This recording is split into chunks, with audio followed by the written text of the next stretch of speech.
sabemos que hay que cuidarse, pero no siempre está claro las cosas que realmente uno tiene que hacer y cuáles son las diferencias a largo plazo.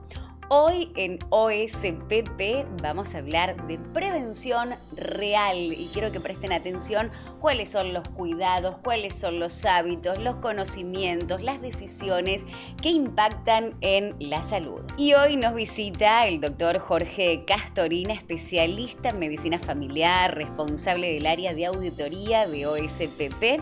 Está aquí con nosotros. Un placer recibirlo, doctor. ¿Cómo le va? Gracias, otra vez.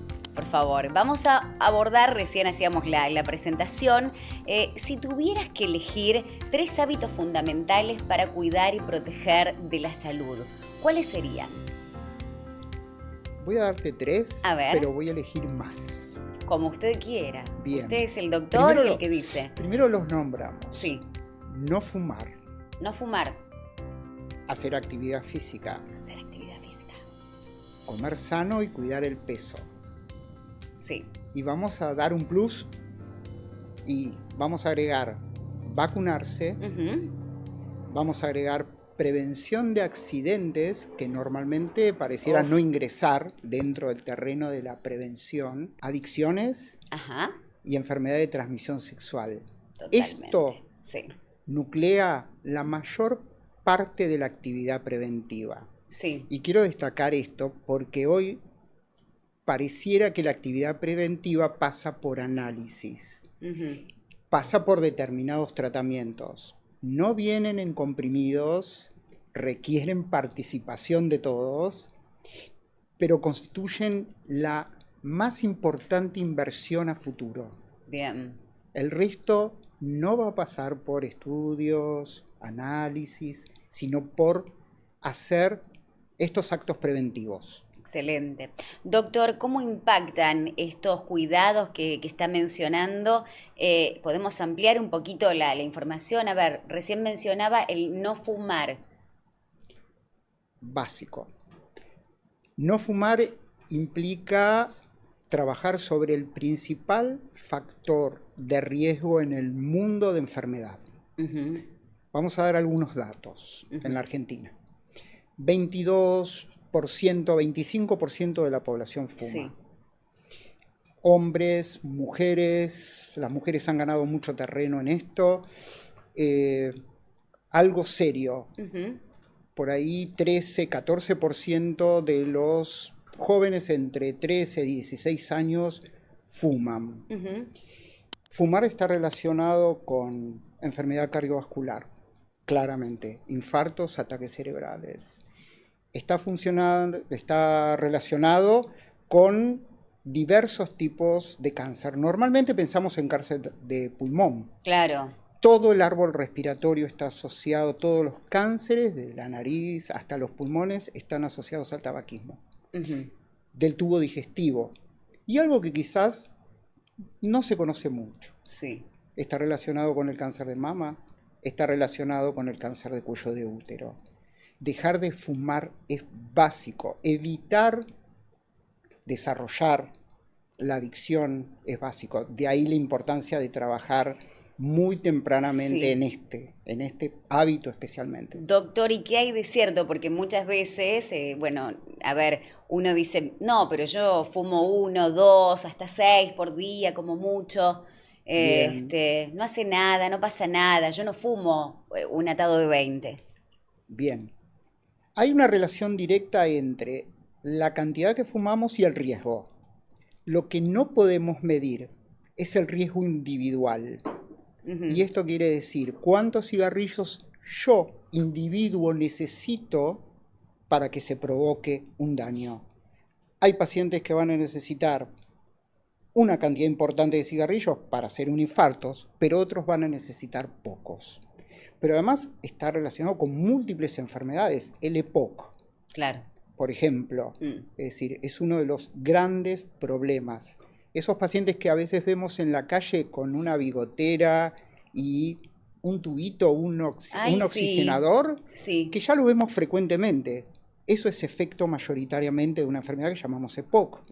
Los pacientes que tienen dificultades ya para caminar, subir una escalera, porque nos quita capacidad respiratoria. Claro, la dificultad respiratoria, y ahí vamos a meternos de lleno porque, bueno, hablamos de la prevención y tratar de evitar el cigarrillo, el tabaco. ¿Qué pasa con los que fuman y a su vez hacen actividad física, o las personas que deberían de hacer su caminata diaria, su entrenamiento? Esto ayuda también a la salud, aunque con el cigarrillo no van de la mano.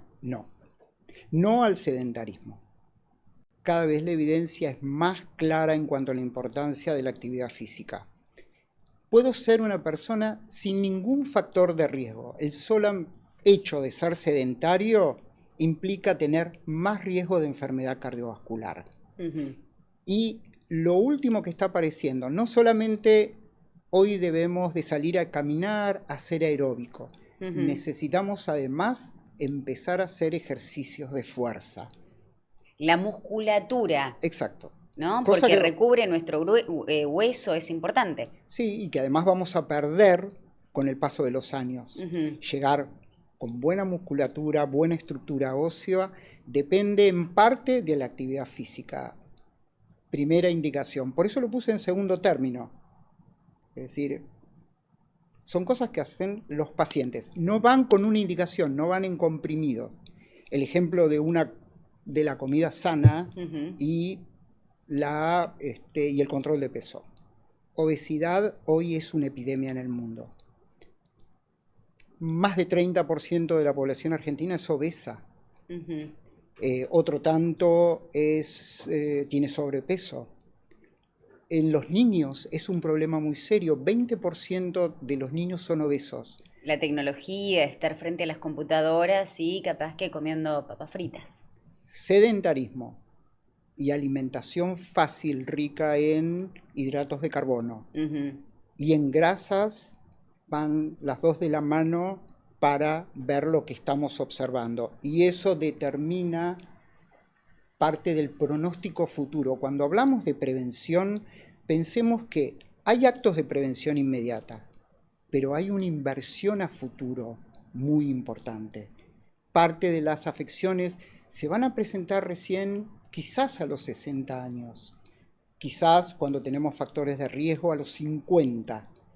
Y hoy un tema que tenemos, el pronóstico de vida es largo. Sí. Cómo llegamos es muy importante. Perdón, pero es el famoso, me pasó factura después de tantos años. Fumé hasta tal edad, lo dejé el cigarrillo, pero mis pulmones no se sanaron y generé una enfermedad más a larga edad.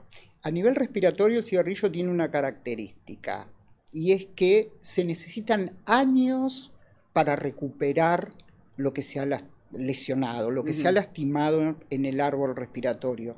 Pero a nivel cardiovascular no.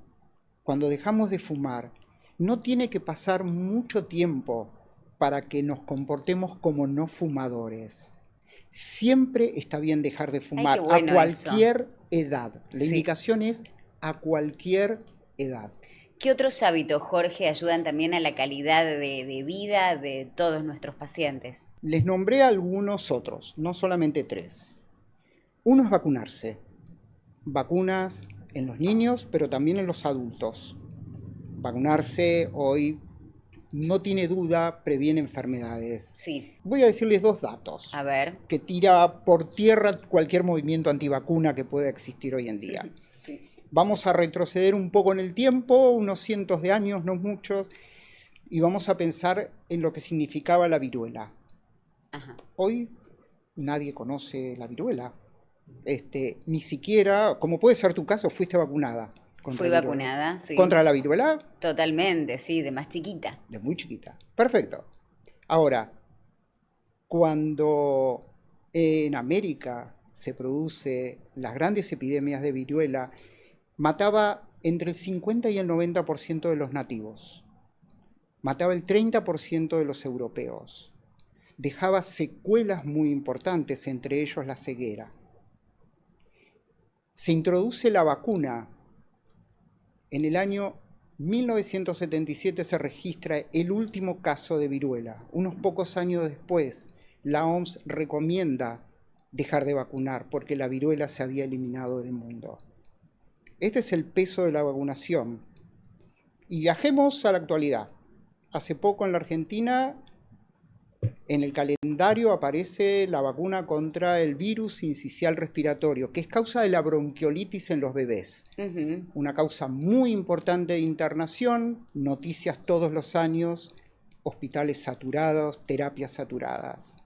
¿Cuál es el efecto de esa vacuna? Que se dan las mamás, en las embarazadas. Sí. 80% menos de mortalidad.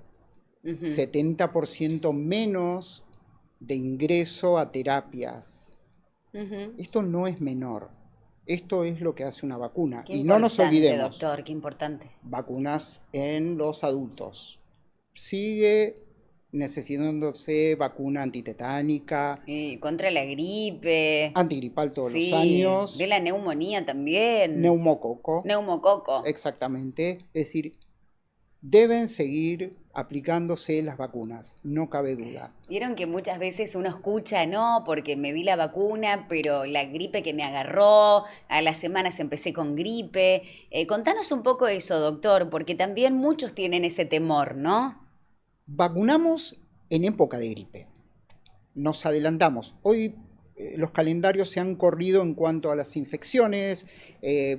La gripe aparece un poco antes que en invierno. Están todos los virus encima. Exactamente, con lo cual lo que puede haber es coincidencias. Claro. Podemos tener algunos síntomas, pero no una gripe clara, manifiesta. En realidad son asociaciones, momentos que coinciden. Claro. Entonces, pero esto no es argumento, no puede ser tomado para no vacunarnos. Totalmente, siempre prevenir es mejor. Siempre, porque lo que principalmente vamos a prevenir son formas graves. Claro. Es decir, lo que estamos previniendo son las complicaciones graves. Internaciones. Podemos tener una gripe y no pasa nada. Ahora, mucha gente se va a complicar por gripe, va a terminar internada, va a terminar en terapia y va a ser causa de mortalidad no despreciable muchas veces. No me quiero olvidar de algo. Hablamos de accidentes de tránsito. Sí. Bien. ¿Y por qué lo destaco? A ver. Los accidentes son la primera causa de mortalidad en niños y jóvenes. Normalmente pensamos en enfermedades, pero no pensamos en enfermedad-accidente. Claro. Por ejemplo, una recomendación que se tienen que llevar los pacientes en un control de salud es que tienen que usar cinturón de seguridad y casco. 100%. No hay duda. Es decir, la reducción de lesiones y mortalidad es notoria. Las diferencias son marcadas. Excelente, doctor. Queremos hablar y abordar ahora el tema del chequeo anual, el famoso control anual que muchos eligen la temporada de verano para hacer, algunos cuando comienza el año, algunos en esta época donde están todos los virus. Pero bueno, cuente un poco, doctor, cuáles son los controles que tenemos que hacer periódicamente, anuales, cuáles podemos esperar o dejar pasar 1 o 2 años y ya lo tenemos. Todo tuyo. Tema interesante porque en medicina familiar es casi un núcleo. Es decir, es una de las consultas más frecuentes, pero además es un ofrecimiento activo al paciente. Sí. ¿No? ¿Tiene que ser anual? No necesariamente. ¿Se tiene que pedir de todo? No, categóricamente. En medicina más no es mejor. Si repasamos lo primero que dijimos, vamos a ver que nada de esto pasa por un análisis o un estudio. Entonces la pregunta es, ¿qué tenemos que hacer? ¿Qué tenemos que hacer? ¿O cada cuánto? El análisis de sangre, de orina, a ver, ¿cuáles son los principales estudios que el control del corazón, si va al gimnasio? Hay controles que están socialmente ya muy aprendidos. Por ejemplo, el primer año de vida de un bebé. ¿No? Todos los meses debe de ser controlado. ¿Por qué? Porque se producen grandes cambios en lo cual cualquier desvío que se produzca vamos a tener que ver qué es lo que está pasando. En los adultos, vamos a dar algunos ejemplos que yo doy habitualmente y que tienen que ver con eso que hablamos en la primera charla del correcto uso del sistema. Sí. Por ejemplo, hablemos de Papá Nicolau, prevención de cáncer de cuello de útero. Sí, lo ginecológico de la mujer. Exactamente. A ver, podemos empezar a partir de los 21 años y algo que no está muy difundido y que tiene todo el aval científico. Ujú. Luego de 2 PAP normales, se pueden hacer PAP cada 3 años.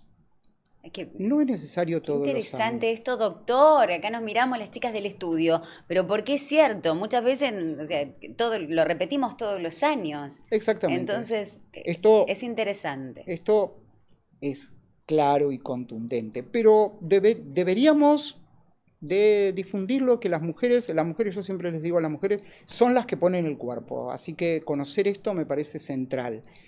Cosas que también no tenemos que hacer surgen en el chequeo. Ujú. Y voy a volver a la mujer. A Por ver, ejemplo, consulta frecuente, ecografía ginecológica transvaginal, transvaginal. método invasivo, no sé quién lo va a hacer. No existe ninguna organización en el mundo que sostenga que sea parte de un chequeo. Ujú. Cuando hablamos de chequeo estoy hablando de un paciente sin síntomas, sin signos, Claro, sin enfermedades. totalmente. Es decir, hay cosas que tenemos que hacer y cosas que no tenemos que hacer. Los estudios en realidad son pocos.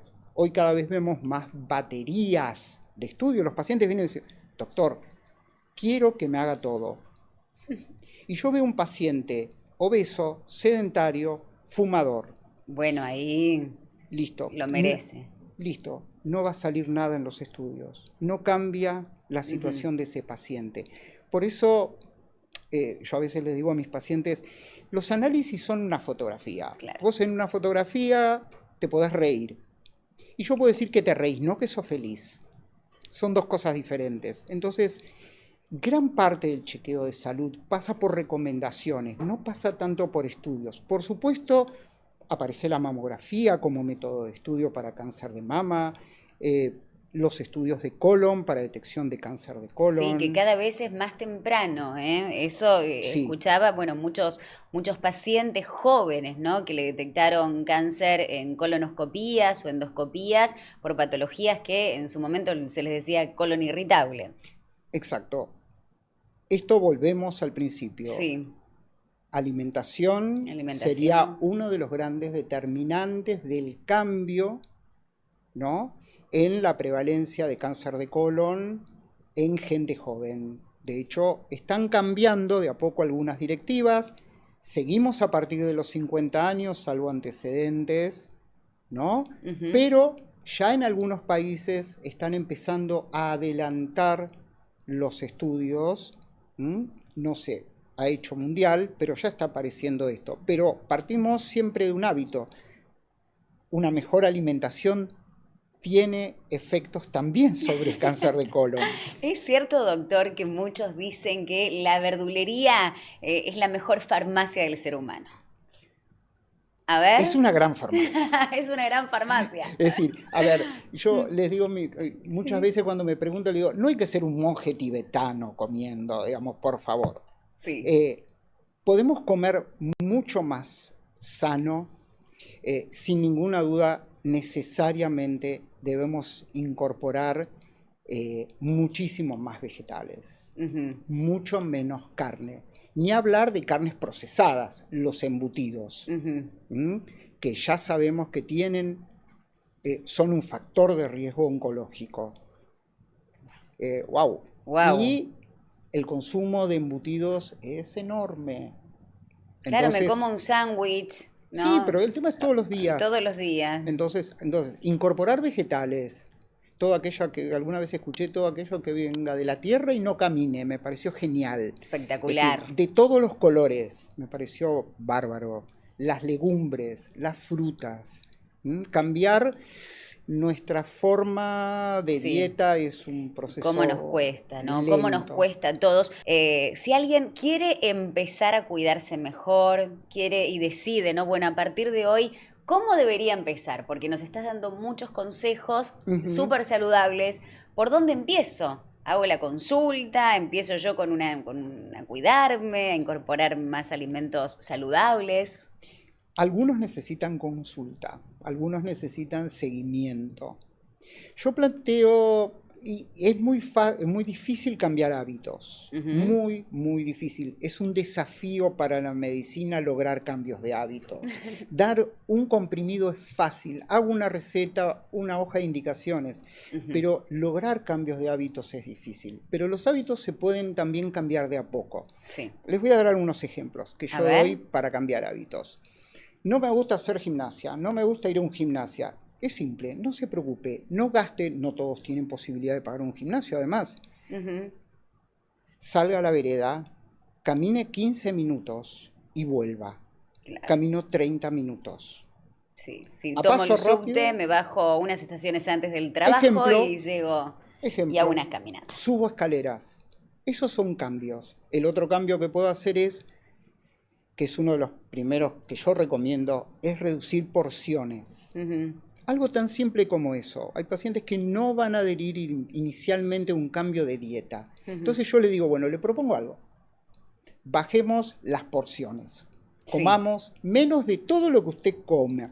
Se come las 3 facturas, las 3 medialunas, cómase 2. Sí. Y elimine si toma gaseosas con azúcar.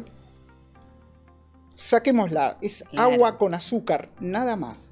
A veces esos cambios determinan muy importantes efectos, porque además el efecto que quiero, por ejemplo, reducción de peso, lo que estoy buscando es bajar un 7, un 10% el peso que tiene, no estoy buscando un peso ideal. Ese simple gesto de disminuir un 10% logra cambios en el organismo y mejora el pronóstico de ese paciente. El peso ideal vendrá con el tiempo, tampoco es una emergencia ni una urgencia, lo podemos lograr con muchos meses de trabajo, inclusive años, aunque es muy difícil. Es maravilloso escucharlo. Muchas gracias, doctor. Gracias a vos. Doctor Jorge Castorina, charlando con nosotros en OSPP Live. Y te agradecemos a vos, muchas gracias por habernos acompañado en este nuevo episodio de OSPP Live, donde ponemos conocimiento que debes tener con los mejores profesionales. En OSPP entendemos que la prevención es la mejor manera de cuidar la salud en el tiempo. Por eso promovemos controles periódicos, chequeos médicos y planes de vacunación que permiten detectar posibles problemas a tiempo y actuar antes de que se agraven. Muchas veces se asocia la salud con la atención solo cuando aparecen síntomas, pero la prevención es una parte fundamental del cuidado. Acompañamos a nuestros afiliados para que puedan sostener hábitos saludables y acceder a los controles necesarios con información clara y circuitos accesibles dentro de la cobertura.